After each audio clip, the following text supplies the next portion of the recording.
Gianni Infantino clings on to power for now, but UEFA has instigated the next move in its attempts to bring down the FIFA president. Letters of support for his re-election are rapidly being withdrawn from across Europe. It was during the World Cup that FIFA was claiming that Infantino had 200 of the 211 World Football Associations already backing his bid for a new 4-year term as president next year. This did not start as another routine argument behind closed doors.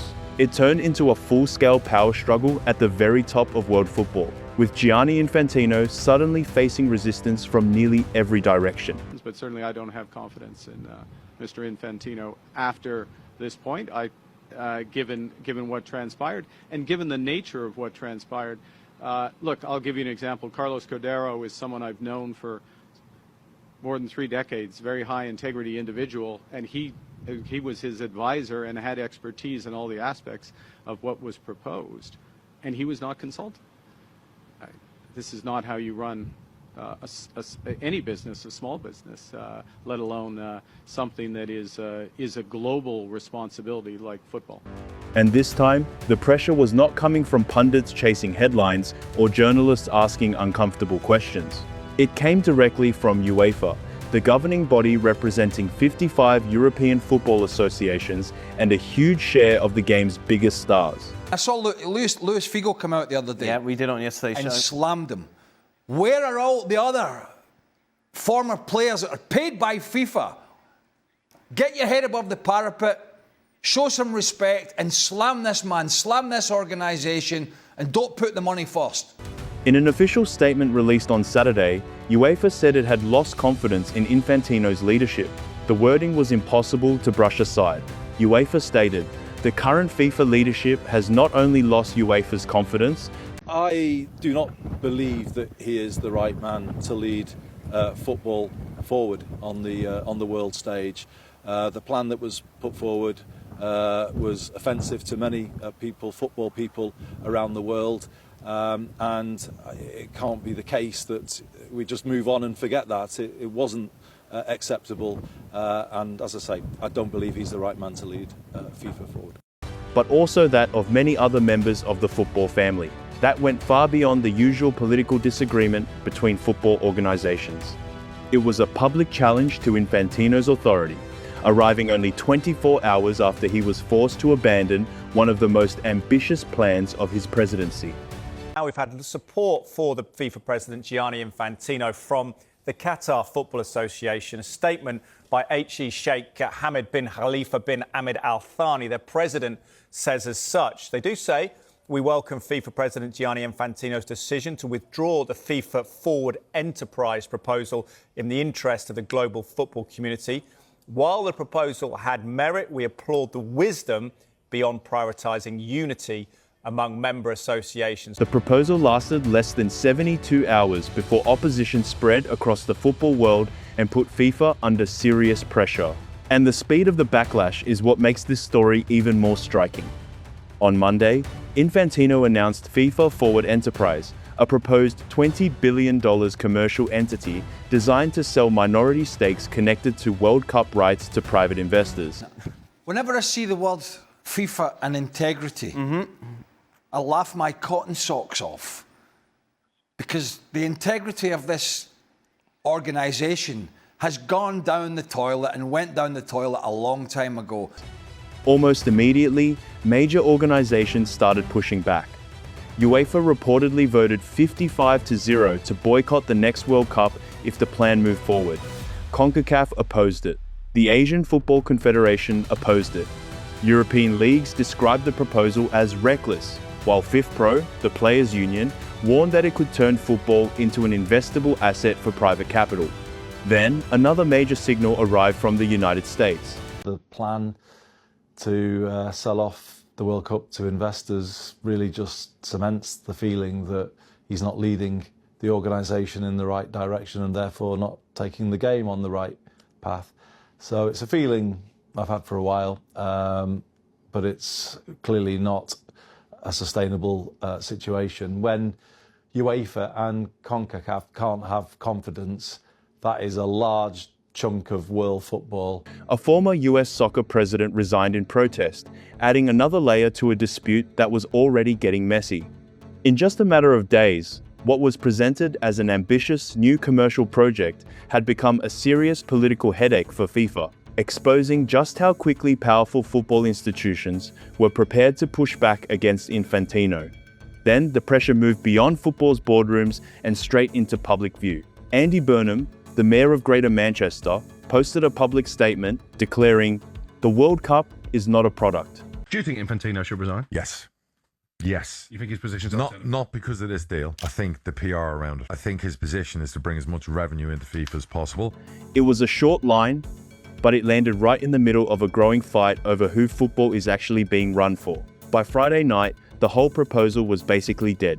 Infantino pulled the plan entirely, saying it had created divisions of a nature that are no longer in the interest of the objective. From the big announcement to a complete collapse, it took only 72 hours. But UEFA was not about to act like withdrawing the proposal suddenly fixed everything. Its Saturday statement went much further, shifting attention from the failed plan to the people behind it. UEFA said, "We cannot keep going on like this with secret schemes on fast-track timescales cooked up by faceless individuals and of dubious benefit to the game. We must identify those responsible and hold them to account." All right, a bit of breaking news. I mean, it gets bad to worse for Infantino. This has just come to us, by the way.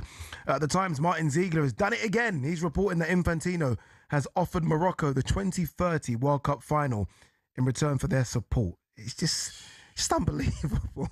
That language made the dispute feel bigger than one commercial idea. UEFA was openly questioning how major decisions were being made inside FIFA and demanding answers about who was involved. Then came an even sharper move. UEFA reached back to Infantino's own words from 2016 when he was first elected FIFA president. At the time, Infantino said, "Of course, we have to be transparent. And the money of FIFA is your money. It is not the money of the FIFA president." Nearly a decade later, UEFA used those promises against him. Its verdict was clear. On both promises, it said he had failed to deliver. UEFA also described the proposed arrangement in brutal terms, calling it a shabby, backroom opaque deal that Infantino had tried to push through. In its view, the process was the exact opposite of the transparency FIFA's president had once promised. And suddenly, another detail started getting more attention. UEFA President Alexander Ceferin did not attend the 2026 World Cup final. His absence had already been publicly noticed at the time. But against the backdrop of this rapidly deepening dispute, that decision could now be viewed through a very different lens. What makes this situation even more dangerous for Infantino is that the opposition does not look like something that appeared overnight.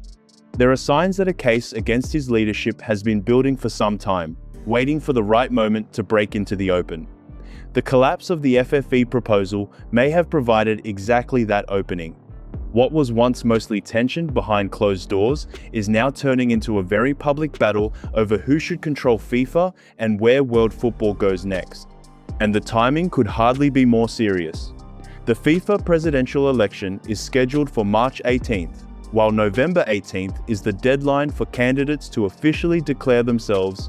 Until this latest drama, Infantino had been widely expected to cruise toward another term without a serious opponent, just as he did in 2019 and again in 2023. That comfortable expectation is now looking far less certain. The history here matters. The last person to defeat a sitting FIFA president in an election was Joao Havelange, who removed Sir Stanley Rouse from power back in 1974. That was more than half a century ago. Since then, sitting presidents have generally entered FIFA elections from positions of enormous strength. Now, for the first time in decades, Infantino could be heading toward a genuinely contested race where defeat is no longer unthinkable. And behind the scenes, possible challenges are already being discussed. One of the biggest names in circulation is Nasser Al-Khelaifi, president of Paris Saint-Germain and a major figure in European club football. Reports suggest his name is being actively discussed within UEFA circles as someone who could challenge Infantino. A source close to Al-Khelaifi told the BBC that he has no interest in running for the FIFA presidency. However, The Independent has reported that some UEFA members are still pushing his name, so publicly, the answer appears to be no, while the political chatter around him has not disappeared. Then there is Sheikh Salman bin Ibrahim Al Khalifa, president of the Asian Football Confederation, and his position could be even more interesting. He has already gone head-to-head with Infantino once before. In the 2016 FIFA presidential election, Sheikh Salman lost to Infantino by 115 votes to 88. 10 years later, the balance around them may be shifting. Sheikh Salman signed off on the AFC's formal opposition to the FFE proposal, representing a confederation containing 46 member associations. That gives this story another serious political angle. The man Infantino defeated on his way to the FIFA presidency is still sitting at the top of Asian football, while the confederation he leads has now publicly stood against one of Infantino's biggest proposals. In FIFA politics, that is the kind of detail people notice. Now another heavyweight name is entering the conversation, and that makes the political math around Infantino even more complicated. Victor Montagliani, the president of CONCACAF, has been described in reports as potentially positioning himself for a challenge in March. Montagliani was unanimously re-elected to lead CONCACAF in 2023, giving him a strong base inside his own region. He has also built a reputation for navigating football politics carefully, which could matter enormously if FIFA really is heading toward an open leadership fight. But inside federation boardrooms, an even bigger question may now be hanging over the situation. It is no longer simply about whether somebody will challenge Infantino at the election. The more immediate issue is whether the fallout from FFE creates any formal scrutiny before the presidential race even gets there. UEFA's statement specifically called for the people responsible for the FFE proposal to be identified and held to account. That wording matters. It does not prove that an investigation is coming, and no formal ethics process has been announced. But it does publicly raise the pressure for some kind of accountability. FIFA's independent ethics system has powers to investigate football officials, including senior figures, when there are grounds to do so. UEFA has now openly demanded answers, while directly criticizing Infantino's leadership and arguing that he failed to deliver on promises he previously made about transparency. So, this is no longer just random noise floating around football politics. A major confederation is putting its complaints on the record and asking for responsibility to be established. Whether that develops into any official proceedings is still unknown, but politically, the message could hardly be clearer. There is another side to this fight though, and it could be the part that keeps Infantino standing. His defense of FFE was built around money going directly to FIFA's 211 member associations. According to Infantino's argument, the proposal could have increased funding for each association from around $8 million to $20 million. For wealthy European federations, those numbers may be only one part of a much bigger financial picture. For smaller football nations across Africa, Asia, the Caribbean, and the Pacific, FIFA distributions can carry far greater importance. And that is where the numbers inside FIFA become crucial. UEFA may represent some of the richest leagues, biggest clubs, and most famous players on the planet, but its 55 member associations do not control the FIFA Congress by themselves. Africa has 54 member associations, while Asia has 47. Add CONCACAF, Oceania, and South America, and the election becomes a global numbers game rather than a European decision. That leaves Infantino with a possible route through the chaos. If enough smaller associations believe the FFE proposal would have brought substantially more money into their football systems, they may see the controversy very differently from UEFA. And if they come to believe that European opposition killed a plan that could have benefited them, the political backlash against Infantino in Europe may not automatically translate into his collapse everywhere else. And this is where the real chess match begins. Infantino knows the anger coming from Europe is serious, but he also knows FIFA elections are not decided by headlines, television audiences, or which continent has the richest leagues. They are decided by votes. His potential challengers know exactly the same thing. So while the public argument is about transparency, power, and the future of football, behind closed doors, the calculation is much simpler. Who actually has the numbers when election day arrives? That is the calculation Infantino is making this weekend. And it is the same calculation every possible challenger is making at the same time. But something has clearly changed since Monday. FIFA has survived massive controversies before. It survived the arguments surrounding Carter, it survived the Blatter era and the corruption investigations and indictments that shook international football.